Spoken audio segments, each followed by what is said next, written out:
Hello and welcome to another pen video from me, Penultimate Dave. So I have another pen here, and this is another pen in my collection that I have purchased myself, and this is a pen that was handmade by Eric at Atelier Lusso in California. Now, these pens are custom made pens.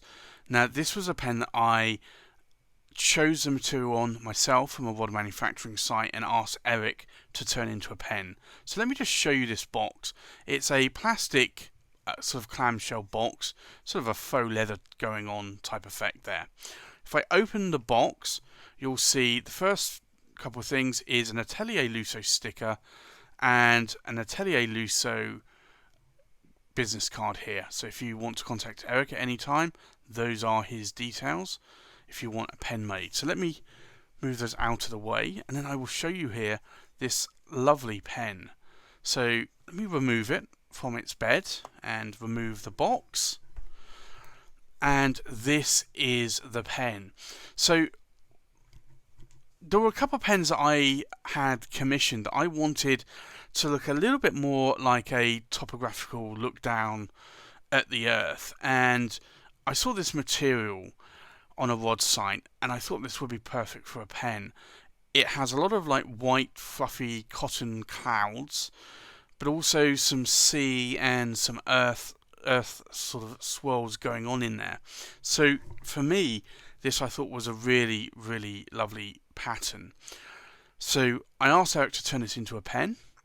So first off, I'll show you, we have here the cap finial, and that's an L for Lusso. In later pens, Eric has changed that to a dragon, which is now his logo. It also comes with this white bronze clip, and you'll see here it's a really lovely polished clip. So I normally let Eric choose what kind of trims and nib colours that he goes with, and I think Eric hit the ball out of the park on this one. This is really lovely. I do like these sort of bronze trims that are going on there. So in terms of the pen, the cap tapers out slightly to the midpoint here on the cap, and then starts to taper in slightly. There are two cap bands here, bronze, and then the body, there's a bit of a step down, but then the body tapers out slightly to the midpoint and then starts to taper back in again. You have another band here, and then you have the blind cap. The blind cap is just the standard material of the pen, so there's nothing on the blind cap there. But you can see here, in terms of size in my hand, this is actually quite a nice size. So let me uncap the pen. And you can see there that this really is a nice size. Can you post this pen? Yes, you can, but it becomes a bit of a wand. They do wobble slightly, the caps, not a lot though, but this does post quite securely if you push it on. But for me, that is a little bit too long. Even without the cap, I find that you can see there in the crook of my hand that this pen is actually still quite long. So this really is an oversized pen. Now in terms of nibs, I went with a Jowo steel nib, but you can see here this is a broad nib, and I do like that nib. I do like the Jowo broad nibs. They really do write well. They write very smooth, very nicely, and you can see there the feed as well, and the section there. So let me just show you the filling mechanism here. The filling mechanism is a cartridge converter, and it's a Schmidt converter. Now one thing else to mention here, and not all of Eric's Carinas have this, but there is a step right here on the base of the section, and I actually do like that because that stops my fingers rolling onto the nib there. So for me, I actually like that. I know some people don't like steps there, or a flare out at the base of the section, but for me, that's something that I like. But Eric has done me a number of, or made me a number of Carinas, and some of them do have these steps and some of them do not. So if you either do or don't want to step and you're ordering a pen from Eric, just mention that to him.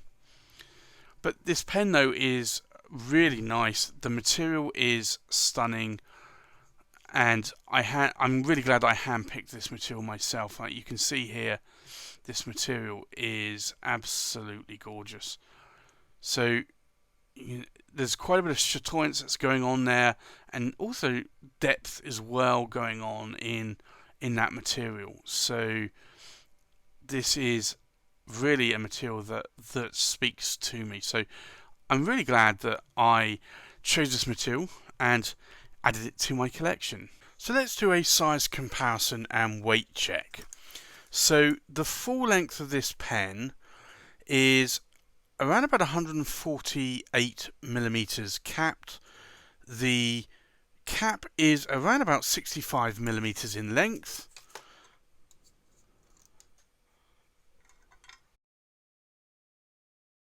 And the full length of the pen, we are looking around about 138 millimeters from the tip of the nib. And for weight, the full weight of the pen, we are looking at just over 29 grams in weight. The cap is just over 13 grams. And then the pen inked up is just under 14 grams. So that's quite a lightweight pen. So let's do a comparison with other pens. So from left to right, we have the Leonardo, Officina, Italiana, Momento Zero, and this is in the Positano blue. We have the Atelier Lusso, and this is a Carina in the Galaxy. An Atelier Lusso Carina, and this is the Diamond Nebula. An Atelier Lusso Carina, and this is the Black Ice.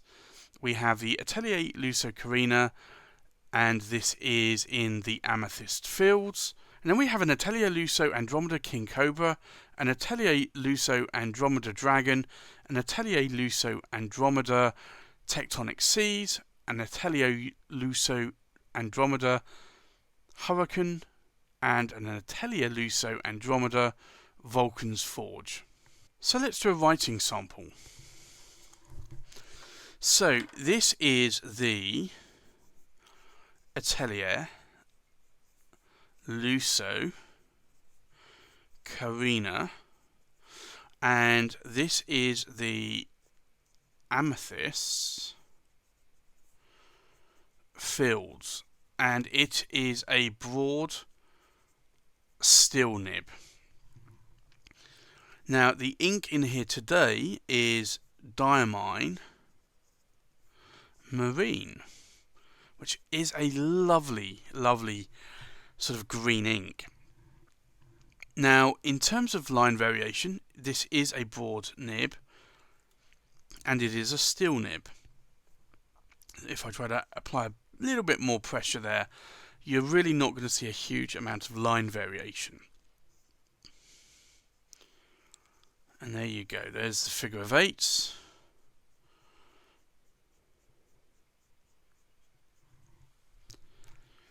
Now in terms of wetness, let's have a look. Now this nib is very smooth.